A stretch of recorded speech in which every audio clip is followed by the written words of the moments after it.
welcome to another edition of Inside Off-Road, and we take a look at highlights of the Toyota Kalahari Botswana 1000 Desert Race, which was round 4 of the ABSA Off-Road Championship. There was an added element to this year's Toyota Desert Race in neighbouring Botswana. The race was one of 5 events worldwide counting towards the Dakar Challenge, and a race within a race would see a team from Africa win a free entry into next year's Dakar Rally in South America. The biggest sporting and social event of the year in Botswana again had its headquarters at Akomakwani on the outskirts of Gaborone, and a welcome visitor was Dakar Rally senior official Xavier Gaboury, who was impressed with what he saw. The bivouac is very big, very well organized. The cars are very good looking, well prepared. The level of preparation seems to be very, very good. It's a little Dakar somehow. South African off-road racing has a high profile internationally, and South African exploits on this year's Dakar Rally played a major role in the Toyota 1000 Desert Race being included in the Dakar Challenge. We come to Africa because we launched the Dakar Challenge scheme this year with 5 events in South America, North of Africa, Australia and China, because we believe that the South of Africa is one of the heart of the motorsports. There's a great heritage in South of Africa, and especially in South Africa. The championship has a high level, there's a lot of preparators, a lot of good competitors, and that's a great opportunity to bring an amateur from South Africa to South America for the next year Dakar. South African driver Colin Matthews was this year given a taste of the Dakar Rally, and a return trip to South America as a competitor would be a dream come true. Yes, I was with Mark Corbett this year in the Dakar. I was driving the truck. It would be an ultimate dream to compete in the Dakar. I think the Dakar is something that we all dream about, and that's why we're out here to race, and hopefully one day to get to the Dakar. But definitely it's an ultimate dream, yes. After winning the Donaldson Prologue that determined grid positions on the Toyota Desert Race, the Century Racing pair of Colin Matthews and Alan Smith took an early lead in the Dakar Challenge. On Saturday's racing section, the pair were plagued by traction problems and were relegated to second place when they pulled over to let the Motorride team of Evan Hutchison and Donnie Stassen go past. The unfortunate Colin Matthews and Alan Smith also pulled over to let the RFS BMW X3 of Christian de Ploy and Henk Janse van Vieren go past. The Century Racing crew were later to run out of fuel, effectively ending their Dakar Challenge aspirations. With Matthews and Smith out of the running, Hutchison and Stassen took over the Dakar Challenge lead in the Motorride Bat. They were then delayed by a puncture to hand the advantage to de Ploy and Jansen van Vieren in the RFS BMW. At the overnight halt, the young Pretoria crew were 1 minute and 8 seconds clear of Hutchison and Stassen in a battle between production and special vehicle crews.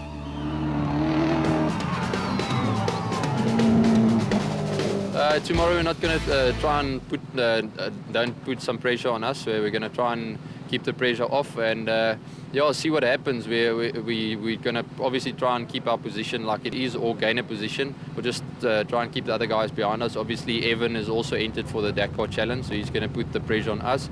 We're going to let him pass if he wants to pass, so we're just going to go out there and race our own race and see what result happens. There was early drama on the final racing section when de Ploy and Janse van Vieren picked up a puncture. Hutchison and Stassen went sailing past the temporarily stranded RFS BMW and were back in the Dakar Challenge lead. Despite a late alternator scare, the Motorride Bat crew held on to score what was a double triumph. For former South African champion Hutchison and Stassen, there was a maiden victory on the Toyota 1000 Desert Race and a free ticket to next year's Dakar Rally.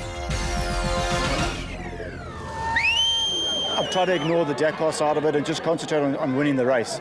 And obviously the two will come together. But I think so it's sort of all settling in now. I was just talking to my wife earlier, explaining to her what we've actually done here, and it's quite an achievement. And yeah, but I think it'll take a while for that to settle in, and then try and get that whole show on the road, get to the Dakar. Yeah.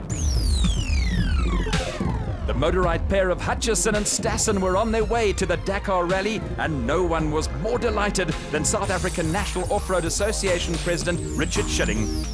The Dakar has its first official entrant. Evan Hutchinson won the challenge. It's great for a South African to be going to the event in Dakar, at the Dakar event in South America. I think it's worth about 300,000 Rand. And I must say to the organisers, to everyone, a great event has been run. And to the people of Botswana, the hospitality, the way they've supported the event, it's great. I must say that I'm a very happy person this evening to see how well this event has gone on. The Imperial Toyota team took a podium and top 10 placing on this year's Dakar Rally in South America, with team principal Glyn Hall seeing the Toyota 1000 Desert Race inclusion in the Dakar Challenge as another feather in South Africa's off-road racing cap. Dakar Challenge is a fantastic thing for South African motorsport. It's put us on the map globally. We're already there. All it does is give us more credibility, the fact that an organisation like the ESO, which control two of the world's biggest events, the Tour de France and the Dakar, are here with us taking notice of our championship in the south of the world, effectively. So I think it's good for South African motorsport. We're on the map and we're just reinforcing our position. And if we have a bigger race from it in the future, I think that's great news.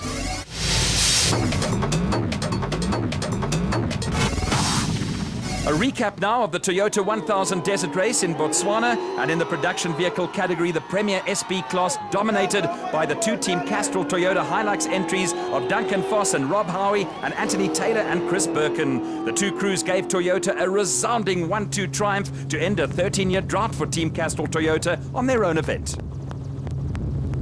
Former South African champion Foss and Howie scored their third win in a row ahead of teammates Taylor and Birkin, who were runners-up for the second year in succession. A terrific performance saw Duploy and Janse van Vieren on the podium in the RFS BMW, with the pair leading home last year's winners, Chris Visser and Jaapie Badenhorst, in the Ford Racing Ranger. An adventurous outing saw Hugo de Bruin and Henry Hugo compete the top 5 in the Mike Karen XL Toyota Hilux. Terence Marsh and Mike Whitehouse shared driving duties in the Regent Racing Nissan Navara, and along with co-driver Matthew Carlson were a solid 6th ahead of the second team Ford Ranger of Peter Maritzburg-based Lance Woolrich and Ward Huxtable. After 4 rounds of the championship, Foss and Howie have a commanding lead over Team Castrol Toyota teammates Taylor and Birkin. Former champions Visser and Badenhorst are a further 5 points adrift in third. On now to team news, and a feature of the ABSA Off-Road Championship is the number of young drivers making a mark in the sport. Ford Racing have in their ranks a star of the future in young driver Lance Woolrich. Peter Maritzburg-based Woolrich is only 20 and is following in the footsteps of Ford Racing team principal Neil Woolrich, who is a former South African champion on 2 and 4 wheels. I think it's very good for the sport.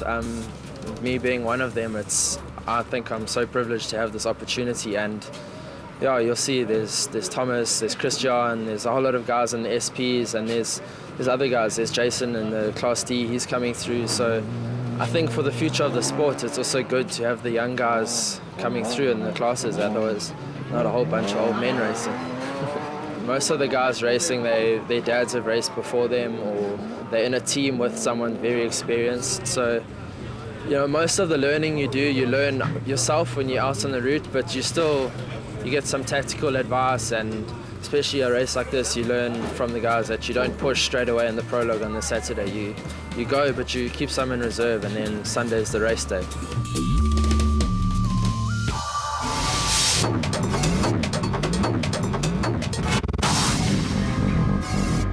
Tight battles were expected in classes D and E, with Cliff Weichelt and Johan Smalberger among the Class D favourites in the N1 4x4 Toyota Land Cruiser.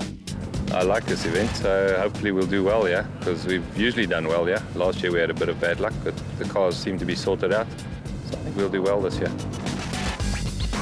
Among the opposition was Weichelt's son Louis, who is entrusted with race preparation of the 2 N1 4x4 Toyota Land Cruisers. The ones we've built, I think it's low maintenance, because we've got, you know, businesses to run, and we've built it with very low maintenance, and Louis done a very good job, and the cars, you know, sorted all the teething problems we've got sorted out now. The Donaldson prologue to determine race start position saw Louis Weichelt and Maret Besaidenote set the tone for the weekend. A clean run saw the pair come in just over a minute ahead of Mpumalanga brothers Johan and Werner Horn in the Madaland Toyota Land Cruiser. Third were Weichelt Senior and Smalberger in the second of the N1 4x4 entries. Dirk Pitter and Koos Claessens dominated Class E in the 4x4 Mega World Toyota Hilux ahead of Johan Griffioen and Willem Marais, with the force-fueled Toyota pair not lacking for support out in the field. They were followed by Dana Vos and Johan Vlok in the Fossies Toyota Hilux, reigning Class D champions Jack and Sarel Oosthuizen, who were fourth in Class D in the LMC Land Rover.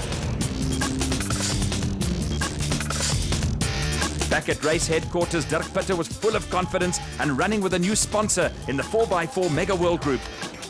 Ja, nee, dit is baie goeie prolog geweest hierdie. Ons het lekker gery, ons het 'n goeie pas begin. Van vroeg het ons die bakkies se moeilikheid uitgesorteer en ons het 'n lekker prolog gehad. Die afstande op die prolog baie nice, mooi gemerk. Vinnige roete, baie konsentrasie. Die bome is lekker dig, so jy kan nie bekostig om foute te maak nie, maar is nog 'n lang naweek. The first racing section saw the Class D battle turn into a family affair. Weichelt Jr. and Maret Besaidnout continued where they left off in the prologue and maintained the pace ahead of Father Cliff and Johan Smalberger in the second of the two N1 4x4 Land Cruisers.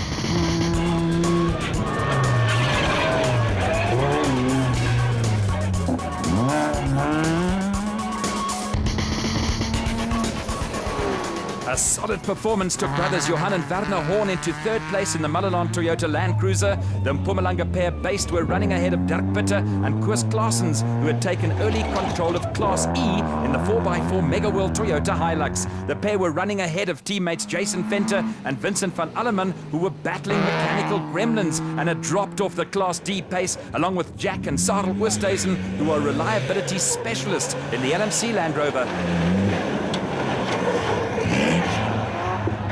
Reigning Class E drivers champion Deirdre Hatting and Christo Bosman were struggling along with the Transcore Toyota Hilux running into gearbox problems. Mechanical woes were also to hit Rustenburg pair of Dana Vos and Johan Vlok in the Fossies Toyota Hilux that started its racing life in the SP class, and bringing up the rear of the Class D and E entries was the long-in-the-tooth Toyota Land Cruiser of local pair Michael Tilney and Mark Docker, who were running the vehicle in memory of Michael's late dad.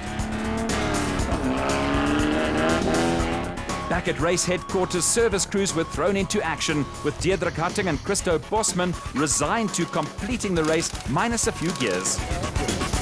Ja, ons het lekker weggespring vanoggend, lekker pas gehandhaaf en toe verloor ek derde en vierde rad so 60 km in die eerste loop in.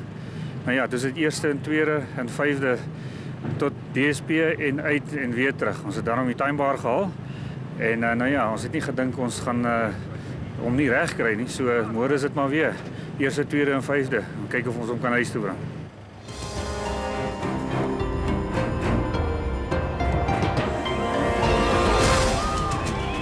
The final racing section didn't bring much by way of change in Class D. Weichelt Jr. and Maret Besaidnout continued to hold sway ahead of Weichelt Sr. and Johan Smalberger. Louis and Maret had a comfortable cushion ahead of Cliff Weichelt and Johan Smalberger, with the two N1 4x4 Toyota Land Cruisers running ahead of Class E leaders Dirk Pitter and Koos Claessens, with Toyota heading for a clean sweep of victories in the SP class and Classes D as well as E.